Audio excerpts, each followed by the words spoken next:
and the sanctuary of light. Welcome each and all of you to this time of noise, and invite you to bring forward the conversations of your hearts so that we can, again, discover ourselves in new ways, expand our repertoire of who we are and the deliciousness of life. So, please, who would like to begin? Don't be shy.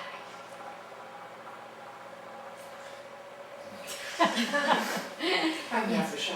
No, I know. Anyway, I got a very simple question and a very complex question as well. Someone today said to me, I don't know how to meditate and I can't meditate. Could you speak to people who have a hard time kind of sitting, and what can they do? The bottom line, there are two bottom lines. The bottom line is that life is meditation, meditation is life. And so they needn't feel that they have to sit like this to meditate. The trick to meditation is drawing in the cosmic energy to nourish you. That's what it's about. It's about bringing all of the cosmic frequencies in to support you being in body, because our being in body is what causes the evolution of our soul and the evolution of the cosmos. And so there are many tricks to meditation, to cosmic connections, but the most important thing is to relax about it. We have all, one and all, spent lifetimes in the caves meditating. And what we're being asked to do now is to bring that power of centering the soul, meditation, out into the world so that you can meditate while you're cooking. You can meditate while you're making love. You can meditate while you're making money. You can meditate at any point when there is the stillness and the deepest essence of the self connects to the cosmos. And that is what comes forward. At Nijoni with the young kids and the old kids, we would do walking meditations, dancing meditations, singing meditations. My higher self taught me this trick. I am meditating. Now everybody try it. Click your fingers. I am meditating. Take a deep breath in. Watch your breath, watch your brain. And once again, click. I am meditating. Now feel your brain. That's it, and open your eyes. See, we can command the cellular structure of our body, the pulses of our body, to move in the way that we wish. We can slow down our heart rate. We can bring down our blood pressure. We can cause the brain to slow down into alpha and then into theta. And one of the things that we've learned about the brain pulses is that the brain could be in theta and beta at the same time. It can move back and forth. And so we really want to just allow. And so when you say to yourself, I'm meditating, what happens is that whatever your repertoire of meditation is, whatever your association, meditation is a place where I feel strong, where I feel safe, where I'm centered in myself. And whatever it is for you, that association, that will start to enact itself upon you, upon your consciousness. And so what I would always say to them, it's easy. It's easy. A simple thing is to just begin to breathe deeply and follow your breath. Some people would say if you want to, if you feel that meditation is an opportunity to de-stress, then breathing in perfect oxygen prana, breathing out old stale energy.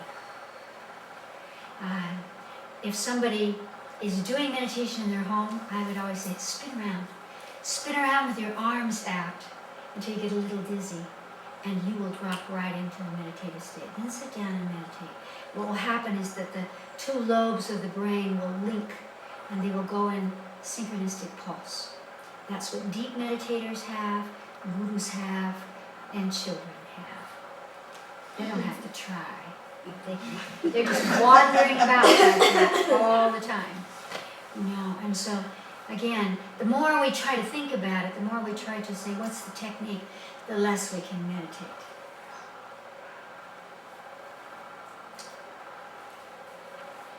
What else?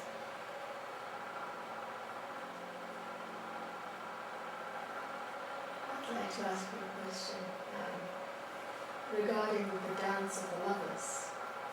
And what is it that pulls us to each other? Because I feel that in this lifetime that there's been very little opportunity of that dance happening for me. And partly I know it's because I'm looking for something very specific, in particular essence, not looks or anything like that, but deeper connection, and that hasn't happened. And I suppose I'm wondering, am I really ever going to get that? Or is it going to be one of those lifetimes where, you know, I'm going to kind of have to deal with just No. being my own? No. Scratch that. Why? Because part of the purpose of incarnating into a human body is for the exercise of communion, the exercise of merging, of fusion. And so that is available. It is available. Now, you want to look at whether in your mind, in the message that you're sending out through your auric field, you have such a list of qualities that nobody can apply. They're all backpedaling. She won't choose me anyway. Backpedaling. You know, and I think it's very important to practice what we do at the Light Institute and at Nijoni, which is to what we call piercing the heart, which means that all beings are spiritual. All beings are spiritual. So there might be someone who doesn't know the language, who's never practiced the concept, whatever that is, etc., etc. And yet, when you make love with that person, when you look into their eyes, it's the most spiritual moment of both of your lives. And so you might want to do some exercises in consciousness about that tag, that judgment. It has to look like this and this and this. Because my higher self says that there are 5,000 perfect mates for you. And so if you only had one or two, get busy. In other words, they're often right in front of our face, or they're walking down the street. But remember that what causes that magical, synergistic coming together of the lovers is when you are putting out a yes message. And so you might think, I'm putting out a yes message. One thing is you might be putting out a desperate message, you know, that says, oh when, oh where, oh where. And if someone feels that, they will backpedal, you know. So I always say, if you want to attract someone, you have someone in the periphery of your vision, what you want to do is to become visible. Is to really allow who you are to shine. So there's no protection, there's no conversation in your mind about you or them or how you come together, what it's supposed to look like. So that you allow someone to come to you. I'm not saying that it isn't a good idea to hold within your consciousness the lover of the soul, for sure. You know, but I am saying that there are many, many. Imagine how many incarnations you've had. How many could be waiting for you to be ready for them to fulfill a karmic destiny that's positive. That's positive and wonderful. And they're simply awaiting you. So what you want to do, first of all, is to scratch from your body any message, any thought form that says, maybe in this lifetime, it's not going to happen. You know, I think it's going to happen. And I'm a great one for lovers. I do. And so what you want to do is to feel as if you're washing away all of the thought forms and conclusions that say, but only this way, but probably not, but what if? Just let all that go from your brilliant brain and begin to focus on what is the message you want to put out. Could you articulate that? Do you have a one-liner for that? Yes. Now's a good moment. What message do I want to put out? Yes. I guess what I think I'm putting out, what I've been trying to put out, it's kind of been interesting the last kind of 6 months to a year, because I've been working on this stuff quite well, is that I kind of imagine that there's a beacon that's pulsing, and it's sending out lights to all those possibilities to use the heart, that there isn't a judgment, but the call is to my heart, to remain in the heart. But so again, depending on your psychogenetic history, Yeah. what you've inherited from your parents about who's okay, etc., there may be wrinkles in that beam of light, you know. And so when you're extending out that beam of light, and you don't want to send it from your heart, send it from here. Because when we send from the heart, typically we send from the heart because we don't want to show what's in here. When what's in the seat of your emotional body may be what will pull the good karma to you. Will pull the one who can support you and see you as a divine being and honor you, you know. People always think, yes, we are going into the time of the heart chakra, but only as the emotional body is open and really radiating that out. So again, you want to just feel, and I would suggest that don't try, that you begin to practice with your higher self, sending out the giggle. People need lightness. So many people today are saying, I need to be safe. I want to be protected. So send out a giggle, because when people are laughing, they're not afraid. They feel safe. And that's the message you want to send. Because if you're just sending light, people will be frightened of that light. So what you want to do is to say, I'm safe because I'm relaxed and I can giggle. And people need fun right now. And they need to embrace and be embraced without all of the, this is what okay, it has to look like this, all that kind of stuff.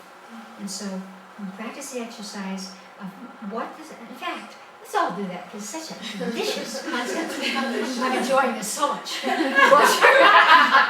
Close your eyes. Take a deep breath into your body. Now ask your body to show you that streaming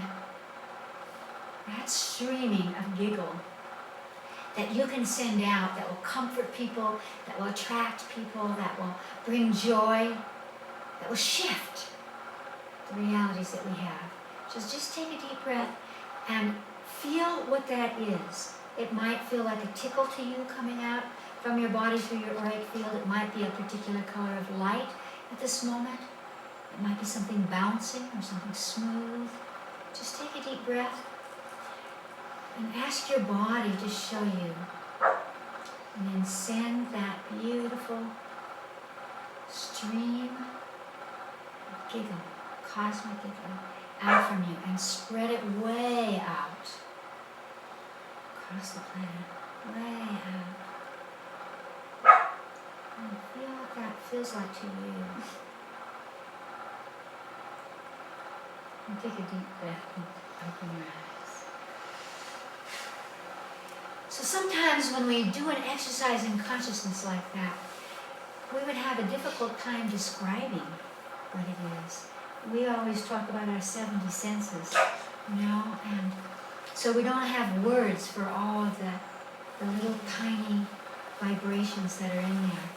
But we want to educate ourselves, not through our minds, but through the mind of the cell, to be able to perceive those subtle pulses, those subtle tickles within us, because they are the ones that everyone else can pick up so easily.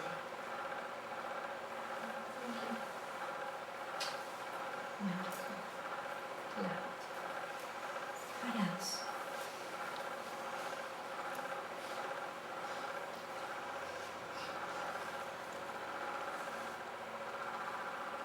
Did it slip away from you? Well, as frequently happens, the questions that I had on my mind when I came in have pretty much all been addressed. Okay, let's go. However, I had kind of a two-part on my mind when I came in, and that is that given the significant changes going on the Earth and in our sector of the galaxy and that kind of thing, whether or not there's sort of a generalized time frame after which they will be finally incorporated and the sort of new dynamic is in place, And then the second part I was going to ask was, how can we best contribute to facilitating the planet and the cosmos in general in having these changes come through? So I have to start with that second one before you even end, because it slipped I past me. thought you answered it beautifully with the meditation explanation. That is that we most assuredly need to take ourselves out of time. The moment that we take ourselves out of time, we become that dance. We become the energy that brings it together. Because the cosmos is not looking to human conversations. We have all of this now, 2012, all of this stuff going on. You know, when will it happen? It's happening now. Could you find the place in you where it's integrated? I can find the place in me where it's integrated. I can feel it. Maybe we only feel it for a second. Or maybe we feel it when suddenly we say something and we hear what we've said and we feel the depth of the truth in that. So we are the vehicles of that cosmic motion, of that streaming of the cosmic energy as it comes together to allow the earth to evolve and to bring in these new energies. They couldn't come in, they would not come in, but for our presence physically in this room, in this planet. However, we have not learned how to use this vehicle yet. We haven't learned to open it to those energetics. And so it's very, very important for you to begin every day to say, where is the place in me beyond time, the magic in you, the part of you that has the power, that has the magic to create those energetics. The more that you feel that in you, the more that you will feel it in others, and the more that you will see that we are doing something here. And that one of the things that I learned is that there's nothing new in the cosmos. You can draw a line and step across the line. But what's across the line has always been here in the formless state, within the depth of your unconscious energy. And so, when will they come together? They have already come together. They just may be bleeping in and out, because we are bleeping in and out. Because we're not in the caves focusing on one thing. We are here in this world attempting to hold all of the possibilities and all of the energies. So what we need to do is to realize that a grain of sand makes the ocean. We are the base.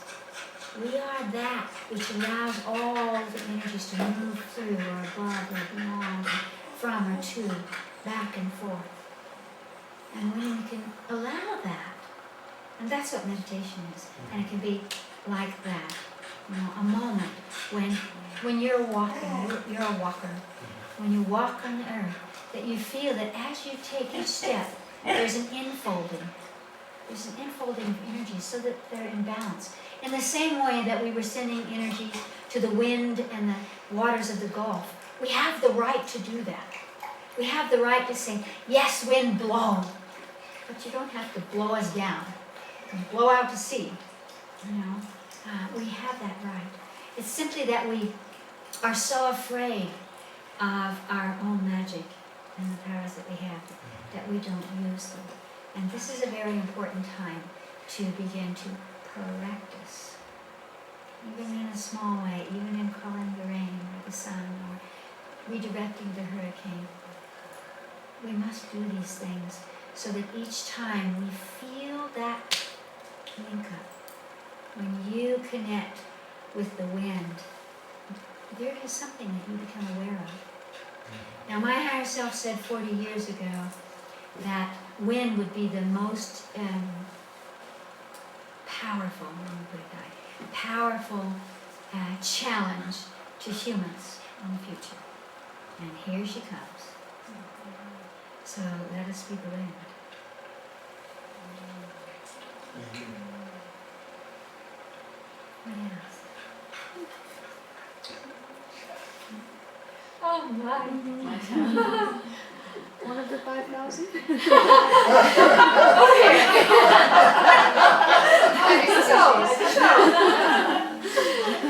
What about in communication when people make assumptions or assumptions are made and it makes blocks and Yes. trouble? Yes. The assumption. I love that conversation. I was just working on that with a person this morning. You know, in all of our socialization, let's say, from the time we were very, very small, we were always taught to see the self through the outside. And so we spend our lives thinking, see what they said? They didn't hear me. They won't allow it. They can't. And we never pierce the heart. We never look past all of the buffeting that's going on to what's really happening with them. Because the moment that you see that, then whether you disagree on a point of reference or it seems like a block that the two of you couldn't get past in terms of your relationship, you're the one that makes the difference. You're the one that chooses it, not what they say, not what they do. It's irrelevant. It's irrelevant. And we just can't imagine that because we're so used to this kind of thing. But I can't because they, whatever they did. But you can. There are many, many solutions to any of these kinds of conversations or feelings or energetics that go on.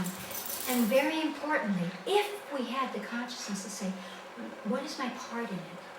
What is it that I want? Am I arguing with them because I'm trying to get them to see me?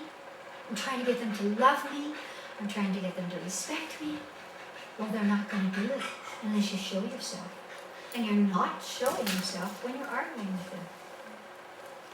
So we can win an argument and lose a relationship, which is of more value to you.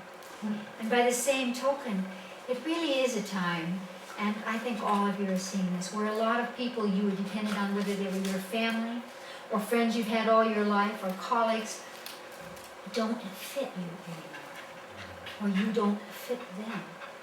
And what we want to do is to use our consciousness to release them, to release ourselves,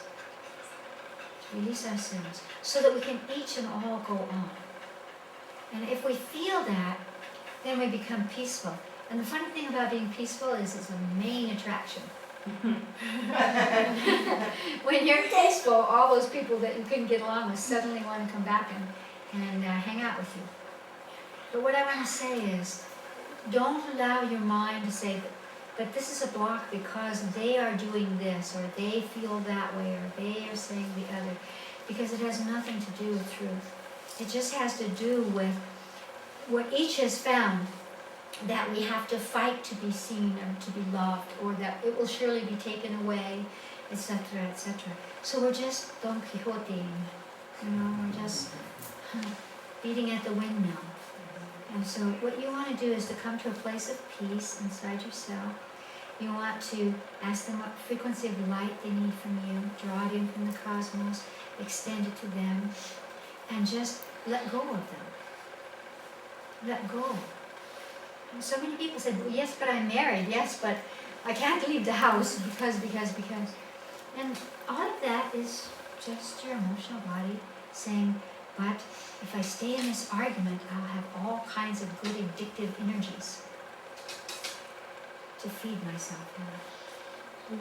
So in the same conversation, why do we stay? Why do we hang out in the argument instead of just let ourselves go? You know what will happen? The wall, the block will crumble. Because it's hard for us to feel that, but we are the ones that create the wall.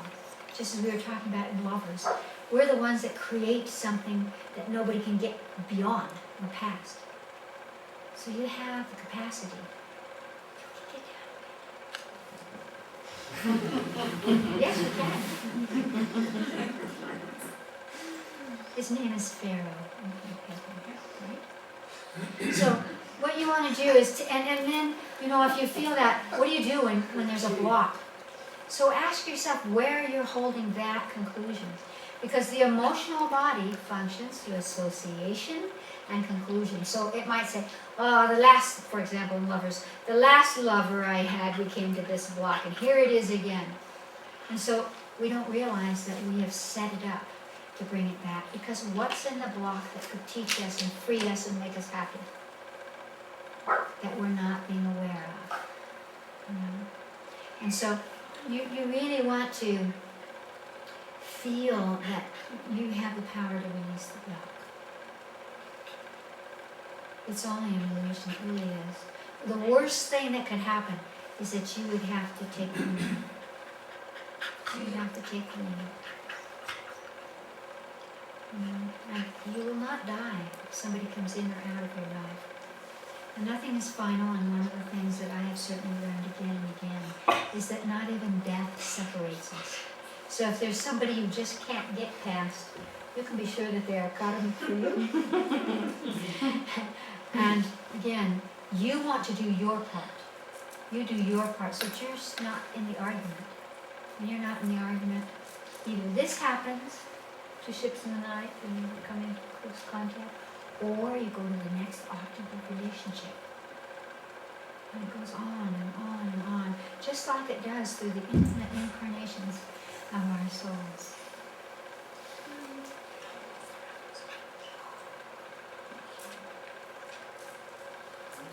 Could you give an example of what's meant by piercing the heart? Thank you. What I mean by piercing the heart, you do that. So I'd like to compliment you, by the way. You do that so beautifully. You always help me to take it full circle, and I really appreciate that because my mind is listening to 5 people in the room. So piercing the heart means to move into the place where a person really lives and feels, to what is inside them. Once you do that, once your energy is going beyond what they're saying, beyond the blocks, beyond all of that, it's impossible, and you go into the inside, you'll discover their fears, you'll discover their longing, you'll discover their beauty, you'll discover their spiritual energies, their spiritual core. And once we do that, that's when we can become the giver. That's when the buying and selling starts to be released. Because once you, in your consciousness, can pierce the heart and move inside, that person simply cannot continue viewing you in that same way. It's impossible. Because some part of them knows that they've been touched in a place they want to. Sometimes when I'm working with big groups, people will start to cry. And they're crying because whether it's not necessarily myself that's piercing their heart, but their heart has been pierced. And so suddenly the true self starts to come forward, and they feel the joy of being themselves. Not listening to themselves say, well, it wasn't my fault because, and the other guy, all of that's gone away. And suddenly it's just the self. And that's what I mean by piercing the heart. So it means that you're not listening to the outside chatter. That's what I meant when I said the socialization process.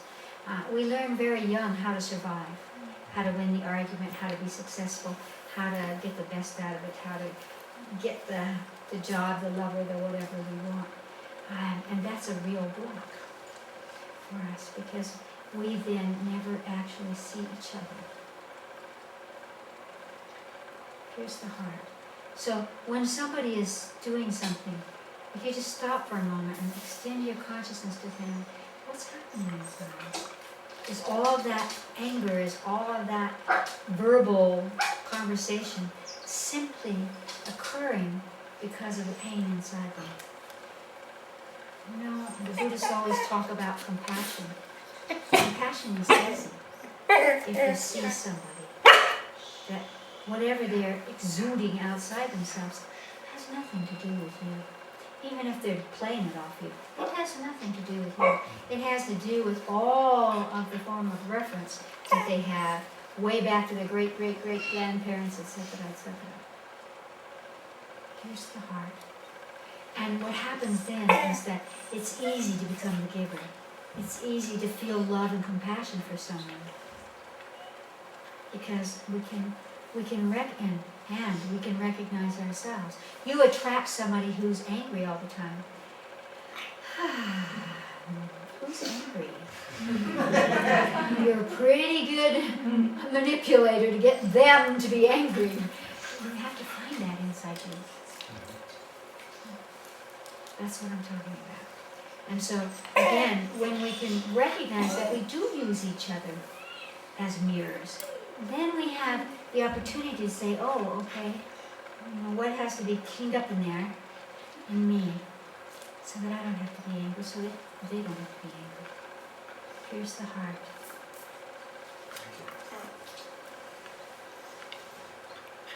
What else? Could you talk about evolution of the body? What do you think we're going to look like, say, in 10,000 years or 50,000 years? Just thinking about from being Well, we're hoping alien. we're not going to be like little aliens with the great big heads.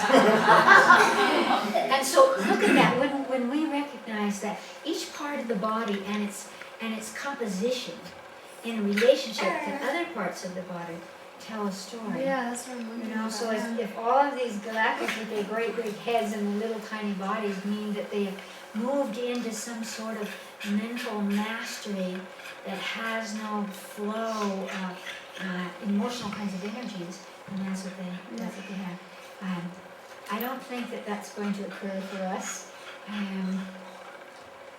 I think that there will be more of a fluid energy, because the body is actually electrofluidity, and I think we're moving towards that much more, and we've chosen a planet, so our genetic reference point is the ocean, is the sea. We're born into the uterus of the sea, and so I think we're going to become more fluid. So could you imagine a fluid body that doesn't just ooze out, but the electrical framework, and maybe more like lightning strikes, lightning flows, or flashes of light and streams of light and things like that, with mobility, but in the same way that galactics and angels have wings. They don't necessarily use the wings to fly. The wings are primordial or a genetic throwback to imprints, because flying is this. And I think as we humans go along, through that electrofluidity, we will be able to use, as we link up, as we were talking about, as we link up and bring the photon energy in with the carbon crystals, we'll have that electrofluidity that allows us to move in many dimensions at once. Instead of just this kind of static concept of bilocation, there will be much more of a streaming kind of energy, so that as we pass through dimensions, because when you're bilocating, you are passing through dimensions. As we pass through dimensions, there is this, it's not a shadow, but it's this streaming that goes through, so that your presence, whether it's molecules or it's energetic compositions, are availing imprints. So that, again, your presence creates a nourishment. It creates a shifting and a rippling in whatever is there. So I think we'll have bodies that have motion, lots of motion, but it won't be so stylized as what we have right now. So separate, oh, my arm over here, my hand over here, my ear over here, but rather this flowing through. We know that all the chakras, the many chakras, not just these simple, silly ones that people talk about. And this one isn't a chakra anyway, but all this, they all do this all the time, this undulating motion, so that this and this are always connected. They're always teaching each other, and whatever happens here affects what's going on here, for example, or these chakras up here. And so we'll have that elongation that belongs to us. Thank you. More closer to time, then, Yes. how does then, say, if somebody has a pacemaker Yes. placed or they have augmentation, I mean, that's going to start happening more and more as we replace hips and Yes. have spray skin and Yes. so on and so forth. And I think as technology advances, it's, we're going to have physical other body parts. How does that play into the chakras and the life? It's a very, very important conversation, because what people don't realize that even metal is alive. Mm-hmm. It has a streaming of molecules. Yeah.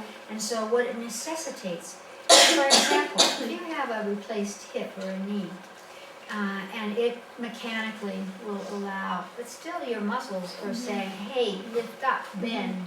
There's still a brain, there's electrical current that goes into that metal piece that allows it to be in concert with the more organic. I think what actually will happen in the future is that the parts that will be replaced by an amplification of conscious parts. In other words, we may go from titanium to who knows what, something that's exactly to something that's more organic, more fluid, and that we can communicate with. And I think it's very important.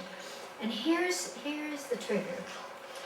Are we giving up our relationships to our bodies in order to avoid pain or to live longer, or all those fears that we have? And so giving it up in the same way we say, why doesn't the government fix it, or why doesn't the lover fix it, or why doesn't the outside world look like this? But rather to know that anything that you place in your body, you want to harmonize it. I worked with a heart surgeon in Argentina about the conversation of energizing a heart before you put it into somebody. Well, I think the same is true, even if it's a piece of metal. Again, that metal has a capacity for streaming. It has a capacity for interfacing energy. And so what we want to do, and this is what we're seeing now with all the robotic energies, all of a sudden here are these robots that can converse or can be almost humanoid.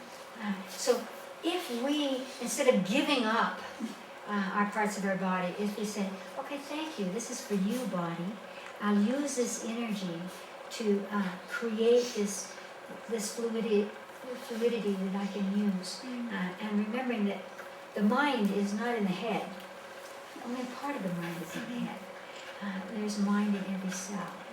So that we will become more organic, but that organic aspect will take on more subtle consciousness than what we perceive now. In other words, bodies might not be quite so, or they'll be more fluid, so there's less pain.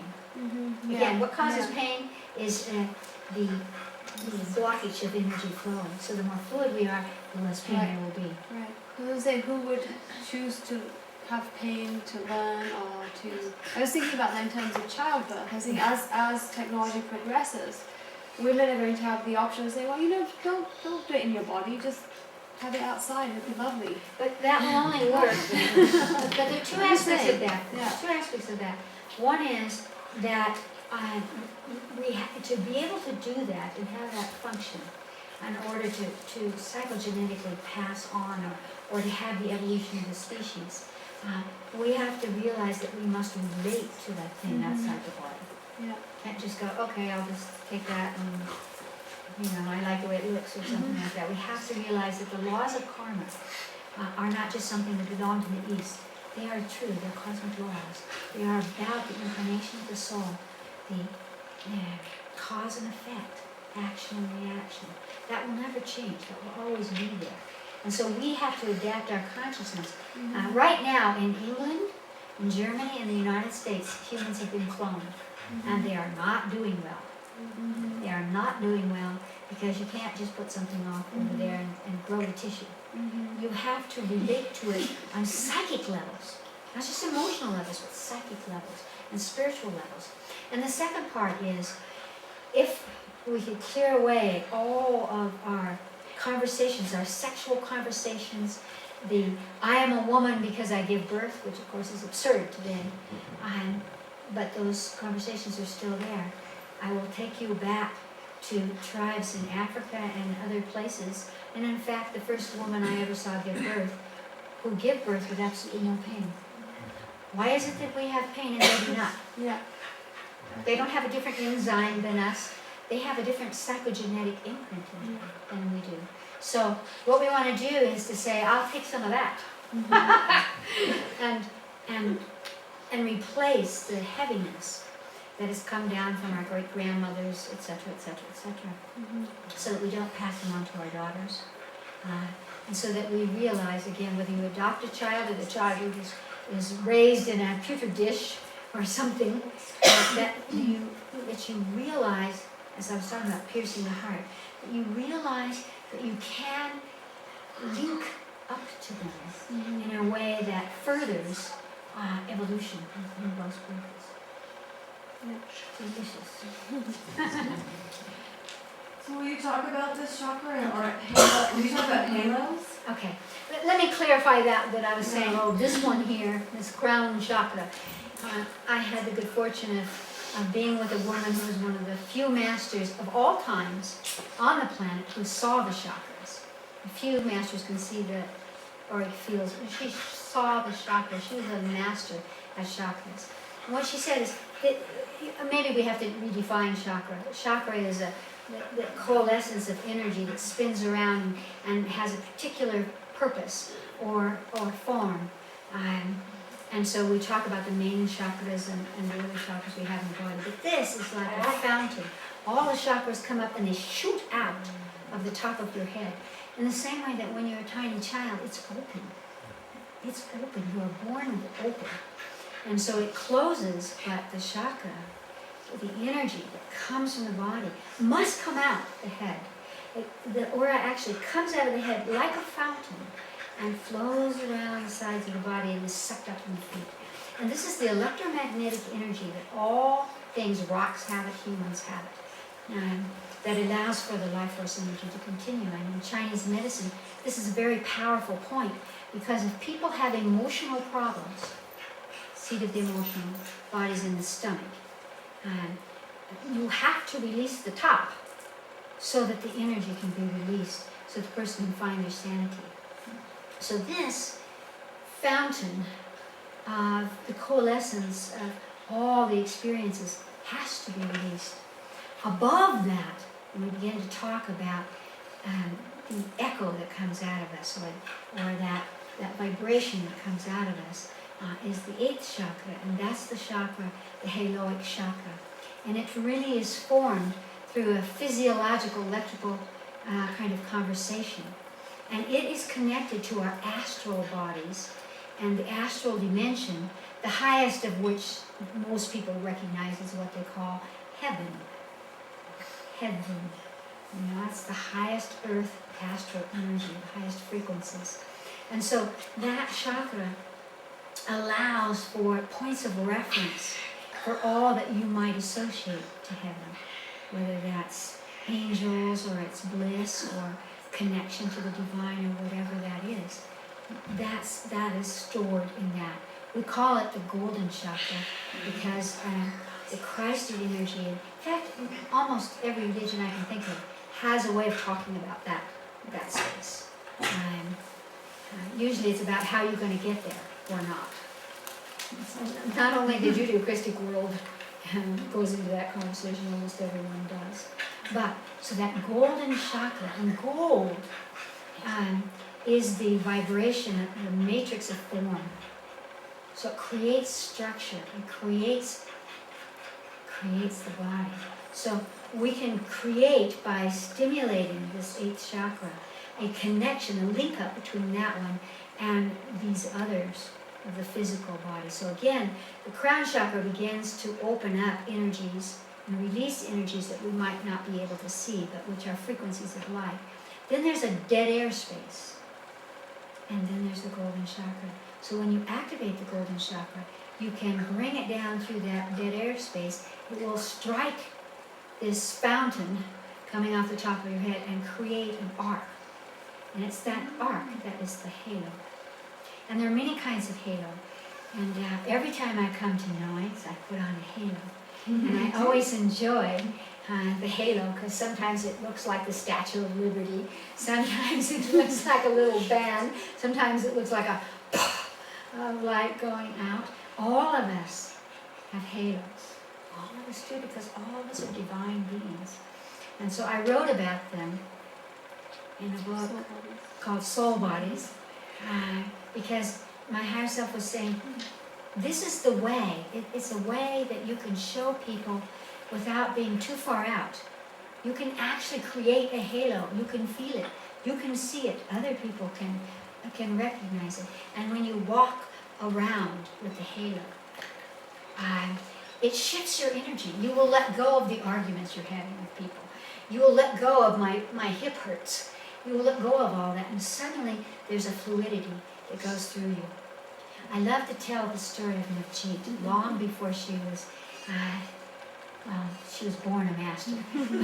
Before she was who she is today.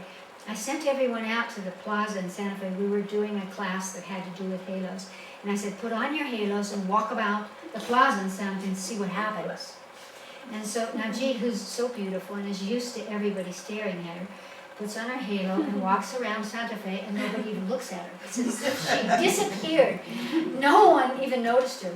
And so after, I don't remember how long the story goes, and she got sort of, this isn't working, and started to walk off from that plaza, and there was a guy, a drunk, who was sitting in the corner, leaning up against the building, and as she walked by, he looked up at her and he said, just keep shining. Who saw her orange field? A drunk. Why? Because he was in the astral, and he could see her. I always tell that story. I love that story. So I would recommend getting the book, practicing, doing it, and feel what it's like to do that. I always wear my hair low when I'm at airports and places like that, because people are anxious, they're nervous. And if you do that, everyone will just kind of relax. And again, that reminds us that we have a part to play. The energy's coming through us. We don't need to say, it's me, it's me, it's me. It's never us. But we have the right to wield the energy, to call it to this form. That's what meditation is. Call it to this form, so that the cellular structure of your body hums. The whirring of the atom, it hums with that vibration. It might be the vibration of the earth, it might be the vibration of something else, of the stars, but it will hum in such a way that you will come into instant peace, because you are connected. We are all connected. So, I was not. And I think that what I experienced was like a major DNA shift, which I've had 2 or 3 times before, and everything gets changed around. It really is almost like your compass is spinning around and gets to a new spot. That's happened 2 or 3 times. But it still seems like it's an issue, and with the same person. But I don't. Do you have any?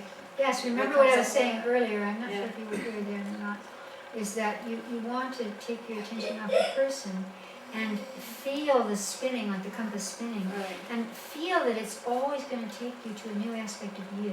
Right. Well. And so if a person keeps going to a certain point on the hologram and they can't go beyond that point, then it's time for you to see through the expediency of karma whether you want to be with this person in whatever way This that is a new person. This is not the. This is Okay. not the other one. No, this is the relatively new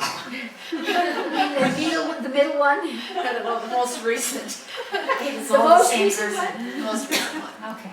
Yeah. Yeah. So, again, the beauty of the recent one. Hear ye, hear ye. The beauty of the recent ones is that you get to be someone new.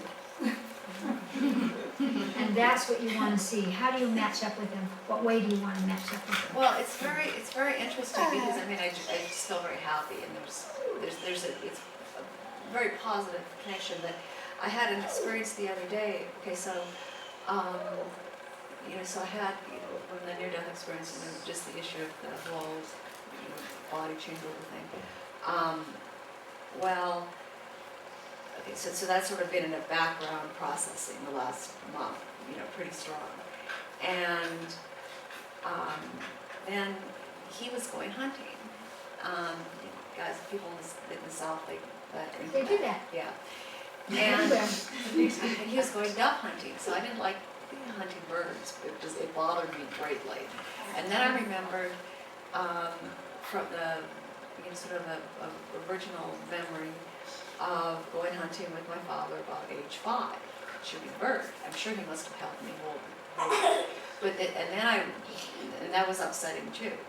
And then there was some connection actually I felt between the child shooting at the bird and then later the galactic going into the child. I mean, there was some connection set up with that. I felt it very strongly. And I didn't necessarily feel as positive as See, it was. again, what I'm talking to you, Yeah. hear me. What I'm saying is, what you want to do is to release those points of association. Well, This story yeah. is an example of how the emotional body functions Right. through association.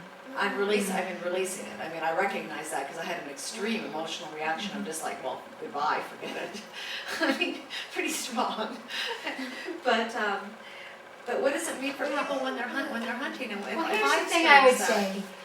Here in Galisteo, we have 6 ancient Pueblo ruins. At one point, one of them over here had more than 2,000 people in it. Okay, how did 2,000 people survive in this environment? There was more rain, but still. How they did it is they aligned with the spirit of the deer or the rabbit or the dove, and then they went out and there's a synergy. I always will say, having had many death experiences myself, if that dove is there, it's a good day to die. That dove is allowing that conversation. It's allowing it. And so, again, there's another aspect of that. Are you going to eat the dove? He did. Good. Yeah. Well, then I think that's in perfect balance. It seemed to be, yeah. And the Native American would always say, when you eat the flesh of the one that gave his life for you, you come into harmony with that. And so they would say, for all your relatives, so that the spirit of the dove goes on in all the doves. If there were no purpose and it was negative, he'd never see a dove. Right. Well, It wouldn't be there. it didn't actually, when I stayed with it, it didn't seem negative from what he was doing. It doesn't. My change. first, it does not, okay. No, Yeah. not at all. Yeah. Not at all. My first, Especially if he ate them. If yeah, he just went out to shoot to show I'm a macho, yeah, have a little conversation with that. yeah. But No, if he goes out and he eats that dove, then he aligns himself yeah, with that energy. yeah. And I think that that's sacred. We live on a planet where beings eat each other, Right. you know? Yeah, I know that. And so we want to find the harmony in that. So again, the dove was there because he was ready to be eaten. That's my perspective on that. Well, I definitely went through a lot with it that day, and then I came out the other side of it, and when I said, Wonderful. so that's, Because again, the moment you say, and this is what happens to spiritual people all the time, we immediately begin to say, well, that's not spiritual, but that's not, but that's not. And the more that we do that, the more we separate ourselves out, and the more we close down our capacity to have clairvoyance, to be able to see the pure spirit in each being. And so, you might find the next time that you can actually help him and be a part of it, and that it's okay for you. Because along with the galactic, along with the Father, there's probably a number of Indian lifetimes as well. It's just, we have to come to a place where we see the hologram, it was, so that our judgment and our conclusions can be released. I had some image in my mind, which I, put color on and everything, that was just related to the whole arms and heart of aiming and shooting and seemed to fall from the sky. And that, I think, as a little child, that was a traumatizing, that memory was still in the body. It's interesting that you say that, because for people who have heart trouble, that the Taoists will say one of the most powerful ways to strengthen your heart is just to hold your hand. Everybody hold your hands out while I'm talking to you. Just hold your hands out like this. This right here. Now, you don't have to wiggle your fingers. You don't have to do anything. out of here. But just hold it. your arms out like that will strengthen your heart. It will trigger your heart, and if you're really paying attention to your heart, you might feel it start to pound a little harder. It's pounding a little harder. So again, that bringing the arms out in front, everything we do, okay. Could you feel it? Yeah. It will strengthen your heart, it will make it powerful. And so we want to live in a world where we see the connections. You know? And it's not just seeing the positive, it's actually seeing the purpose. And when we see the purpose, all judgment falls away. And that's when time begins to do that arcing, that pulsing, funny thing that time can do, that allows anything, again, allows synergy, allows something to come into your sphere at a moment in the same way that the most recent came into your sphere. Not an accident. What else? What else? We're coming to the end. Yes. Could you talk a little bit about the pain that women have very often when they turn 50 or get older or are younger, but have the feeling that they will not have a child? You know, again, we could help women to release that by just allowing them to look at the incarnations of their soul. You have a child. Everyone sitting in this room is your child today. So we have to reinvent ourselves and our perception of what it is to be a woman. That's an old primordial thing. Humans would not have survived if we didn't produce. We don't have to do that today. We can produce a song, we can produce a thought, we can produce something of art. There are many ways to use literally the symbolic energies of the woman's body in a way that nourishes that body. And when we come to be 50, we're moving through our Pluto return, which is death, putrefaction, rebirth. So it's a powerful time for women to free themselves from primordial energies and become a more enlightened vibration of themselves. You know, there is no one who, if you really, I need a child. That's why all the people have dogs. If you needed a child, there are many children to adopt in this world. So that's not really what it is. It's something you have imprinted onto you about not being acceptable or being different. And it needs to be shed. Because it has nothing to do. You know, in the old days, I think probably everyone here has felt that. If you go to a party and you're not with a partner, you're kind of the odd person out, and there's all this shuffling along that goes, you know. We can release that. We need to release that so that we can carry the dignity and the power of the possibility of reproduction, you know, of creation. Women have it. Men have it for many lifetimes as well. And so we want to free people from that. It doesn't serve us in today's world. So we need to focus on how shall I use my body? How shall I lift those energies up so that the creative energy, that divine, sacred, magical energy exudes from me? If a woman exudes that, she will always find a love.